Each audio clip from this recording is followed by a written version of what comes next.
పట్టిసీమని రైతు వదిలేయలేము మనం. పట్టిసీమ అనేది ఇంటర్మీడియట్ అడ్జస్ట్మెంట్ అండి. మనకి పోలవరం కెనాల్ అయిపోయినాక పట్టిసీమ కూడా ఉండదు. పోలవరం ప్రాజెక్ట్ అయిపోయినాక ఒక 10 టీఎంసీలు మీరు ఒక తీర్మానం చేస్తే 2వ తారీఖు క్యాబినెట్ ఉంది. గౌరవ మంత్రివర్యులు మనకి ఉమ్మడి కృష్ణా జిల్లా రవీంద్ర గారి దృష్టికి మీరు తీసుకెళ్ళి సార్, అది క్యాబినెట్లో తీసుకెళ్ళి కేఆర్ఎంబికి దృష్టికి తీసుకెళ్తే సార్ మనకి రిలీజ్ చేసే అవకాశం ఉంది. అది మనకి త్వరలోనే కొత్త చైర్మన్ కేఆర్ఎంబి చైర్మన్ వచ్చాడు. ఫస్ట్ వీక్లోనూ సెకండ్ వీక్లోనూ మీటింగ్ ఉండేది అవుతుంది. కేఆర్ఎంబి 2 రాష్ట్రాలు. కేఆర్ఎంబికి సంబంధించి ఇరిగేషన్ సెక్రటరీ సాయి ప్రసాద్ గారు, ఈఎన్సీ ఉన్నటువంటి ప్రస్తుతానికి నారాయణ రెడ్డి గారు మెంబర్స్. వాడు మన ప్రభుత్వం తరఫున రిప్రజెంట్ చేస్తారు. కాబట్టి ఇది ఒక తీర్మానం ద్వారా తీసుకెళ్ళమని కోరుతా ఉన్నా.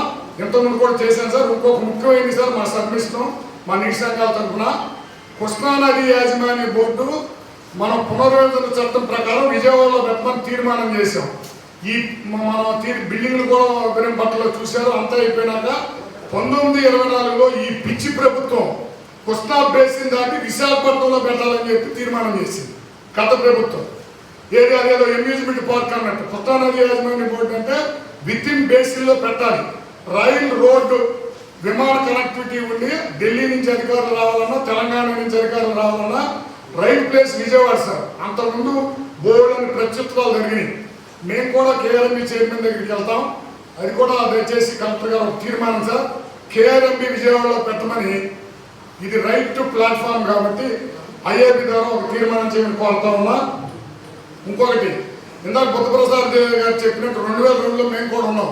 అప్పుడు ఏడబ్ల్యూడి సిస్టమ్ అని పెట్టి ఆల్టర్నేటివ్ వెట్టింగ్ అండ్ డ్రైవింగ్ అని పెట్టాడు. అంటే పీక్ డిమాండ్ ఉన్నప్పుడు ఇచ్చి, డిమాండ్ తక్కువ ఉన్నప్పుడు కొన్ని తూములు ఆఫ్ చేసి కొన్ని ఇచ్చాం. వాటర్ రెగ్యులేషన్ టైల్ ఎండ్ నుంచి హెడ్ రీచ్కి చేసాం, కింద నుంచి పైకి వెళ్ళి. ఇందాక చెప్పినట్టు సార్ ప్రతిసారి హెడ్ రీచ్ చేస్తా ఉంటే కిందకి నీళ్ళు రావు. అది ఒకసారి చర్య తీసుకోమని కోరుతా ఉన్నా. అట్లాగే ఇంకో ముఖ్యమైనది సార్, ఇచ్చినప్పుడు ఒక 80% డిశ్చార్జ్ ఇవ్వాలి. కృష్ణప్రసాద్ గారు చెప్పినట్లు. ఇవ్వకపోతే ఎప్పటికీ చేయలేనికి వెళ్ళవు నీళ్ళు.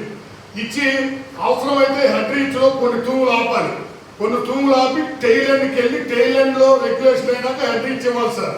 అవసరమైతే ఇప్పుడు ఇంకొక రిక్వెస్ట్ ఏంటంటే గౌరవ ముఖ్యమంత్రి గారి దృష్టికి తీసుకెళ్ళి నీటి సంఘాల వ్యవస్థను కూడా పునరుద్ధరించమని మీరు చెప్పండి మంత్రి గారు, శాసనసభ్యులు కూడా. ఎందుకంటే ఆజమాయిషి ఉంటుంది. అట్లాగే ఇచ్చినప్పుడు 80% ఇస్తే సార్ టైల్ ఎండ్కి ఇచ్చి హెడ్ రీచ్లో కొన్ని తూములు అయితే చివరికి వెళ్ళే అవకాశం ఉంది. కానీ కష్టంగా చేయటం, అది చేయమని కోరుతా ఉన్నా. చివరిగా మాకు ఏలూరు కాలువకు సంబంధించి పోలవరం 137 కిలోమీటర్ల దగ్గర మీకు కూడా చాలా రిలీఫ్ ఉంటుంది. ఎందుకంటే ఒక 80,000 ఎకరాలకి స్టెబిలైజ్ చేయడానికి లింక్ ఛానల్ అని చెప్పి